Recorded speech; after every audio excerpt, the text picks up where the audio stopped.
What's good, Internet? My name is Attack Slug, and welcome to my Monday Night Raw reactions for the week of June the 13th, 2016. As always, let me know what you thought down in the comments below, and I will get to my thoughts on this week's episode of Monday Night Raw. We open the show with a recognition of the tragic events in Orlando this past week, and WWE has always been very classy about anytime a major tragedy strikes anywhere, they're very good about recognizing that with a moment of silence.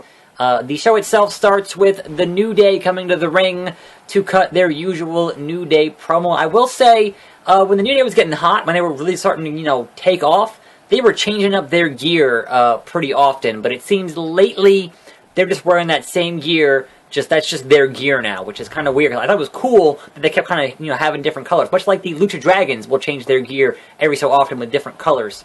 I thought that was cool. Certainly, for those of you who collect action figures, that is a cool thing, because obviously you would get different, different color schemes of the toys, and that's not going to be the case for a while here, because there's going to be the same old New Day stuff over and over and over with, different face scans. Anyway, enough of that nonsense. They were just roasting Kofi Kingston's shoes. They made a reference to the mean streets of Greenwich. Mean Street Posse. Thumbs up on that. And this brings out Enzo and Cass, and we get a back and forth about Francesca and whatnot. And they were gonna have a one-on-one verbal sparring thing, and then it's interrupted by the Vaudevillains. So apparently, the Vaudevillains' actual gimmick is to ruin anything you actually want to see happen, much like Stephanie last week before was going to dance and was interrupted by the Vaudevillains. And then out come the club, and they make some cheap sports heat stuff and whatever, and this all turns into a 8-man tag team match, because all these teams will be in a Fatal 4-Way tag team match at Money in the Bank this Sunday. Match was okay. There were some hot spots in this match. Kofi Kingston doing a front flip over the goddamn turnbuckle into a bunch of guys was awesome. I thought Big E spanking Simon Gotch in that rest hold was kind of disturbing. And the heels win this match. So, there you go. I'd say there's a good chance one of those two face teams wins on Sunday. Anyway, we move on to one of many Shield video packages this evening, and I always think this first one is hilarious, because it always starts with them putting Ryback, who's obviously not here at the moment because of contract negotiation stuff, who's sitting at home. They always put him through at that table first. Is always really fucking funny. Anyhow, then we get what I assume is as usual, replay from SmackDown of the Darren Young Bob Backlund thing, and I don't know if this is actually going anywhere or it's going to culminate in anything, but Bob Backlund is still hilarious. Bob Backlund with a straight face saying he only owns one pair of clothes. I was fucking dying. It was great. So the more Bob Backlund on my TV, I am 100% okay with. Then we go backstage to Shane and Steph, and they're arguing about who's going to run SmackDown when that goes live, and they kind of go SOS, same old Shane, same old Steph, and they obviously don't say same old shit, but that was the implication there for, a PG show. You kind of can't say it, but you kind of get a little bit close. And then, look who shows up. It is Corporate Kane, and we haven't seen Kane on TV since WrestleMania, and now both Kane and the Big Show are back, and I'm like, as long as you don't have them wrestle, I'm fine. Have Corporate Kane as, comic relief or whatever, as, an authority figure, I'm fine with. When it turns into Kane wrestling, I don't need to see that. He's literally a grandfather. Anyway, it was really funny. He handed him his resume, and his letter of recommendation from The Undertaker was fucking hilarious. Like, the storyline implications there of what those characters are and that happening is a nice juxtaposition of what they've been presented as. That was really funny. So we're still backstage. We go to Zack Ryder talking to three just guys who were just standing backstage. I don't know who they are. If you know, let me know. They were just standing backstage, and he's, like, yeah, it was real funny when Apollo Crews punked out Sheamus, and then Sheamus is like, I don't think so, fella. We're having a match tonight, fella. Fuck you. And so they're going to have a match later. Then it goes to the Shining Stars vignette, again in front of a green screen. And are they ever going to have a match again? Does anybody care? Just stop. They're going to be a SmackDown tag team, if not a main event Superstars tag team, because they're not going to be on Raw. Come on now. Come on now. Then Titus O'Neil is coming to the ring, and he was going to fight somebody. Apparently, we don't know who, because the Bulgarian Brute decided to machka. And he just crushed the fuck out of Titus O'Neil. There was a brawl. He put him in the Accolade on the ramp. Now, maybe, as much as I say that, hey, doing submissions on the table doesn't hurt anymore, I think maybe doing the Accolade on the ramp, being as an incline, that might actually hurt more. That might be the one exception to that rule. So yeah, there was no match here. It was a brawl.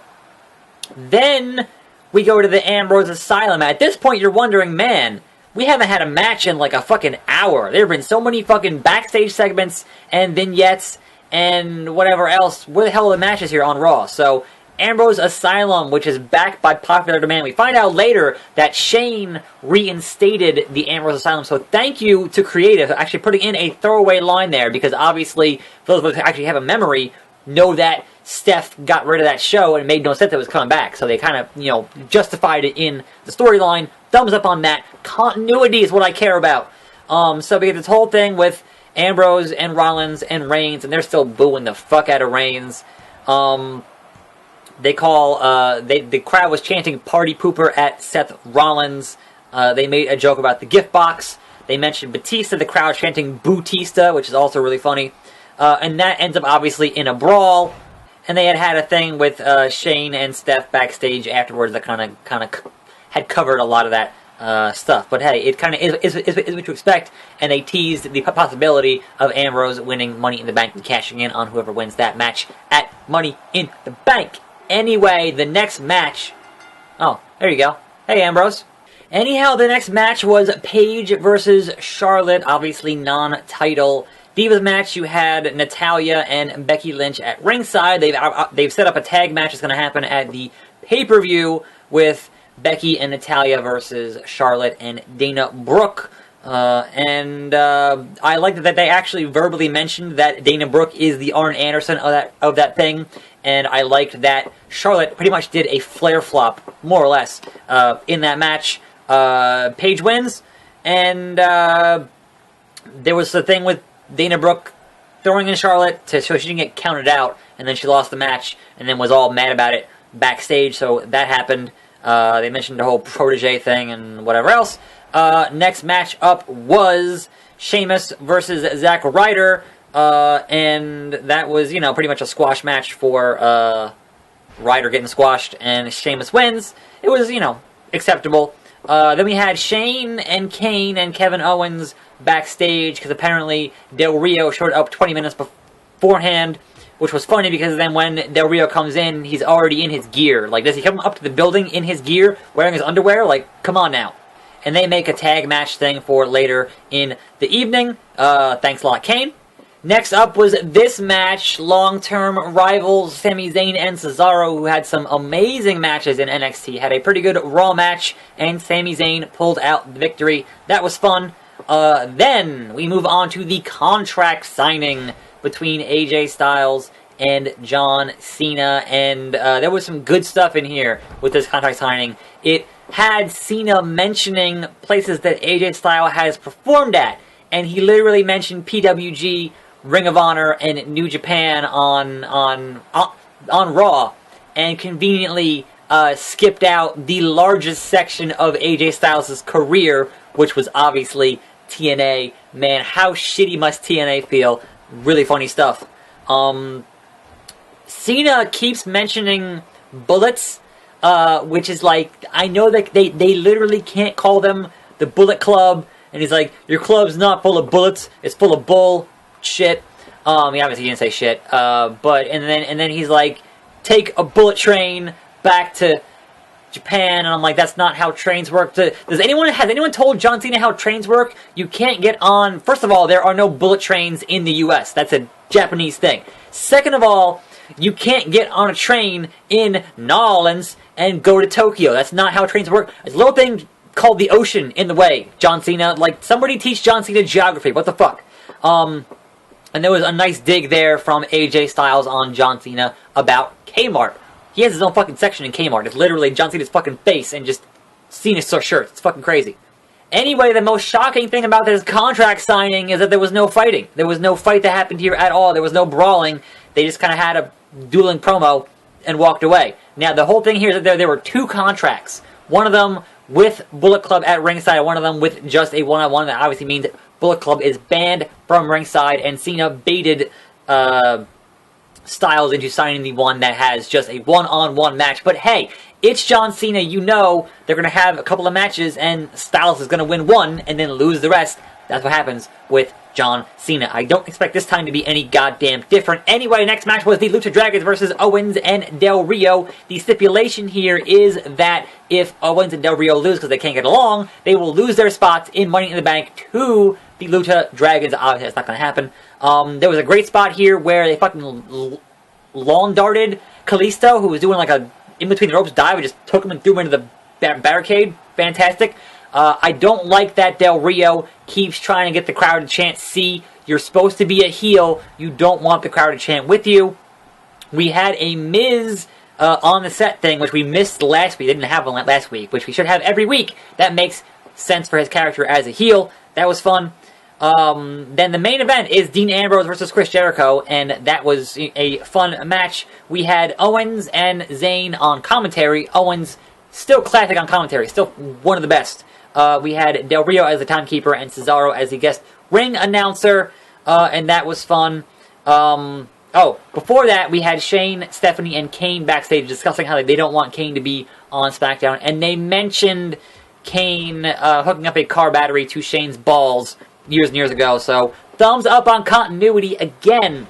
So obviously your actual main event is Dean Ambrose and Chris Jericho. Dean Ambrose wins clean with the Dirty Deeds, and obviously this devolves into a brawl with all of the guys who were in this Money in the Bank ladder match on Sunday.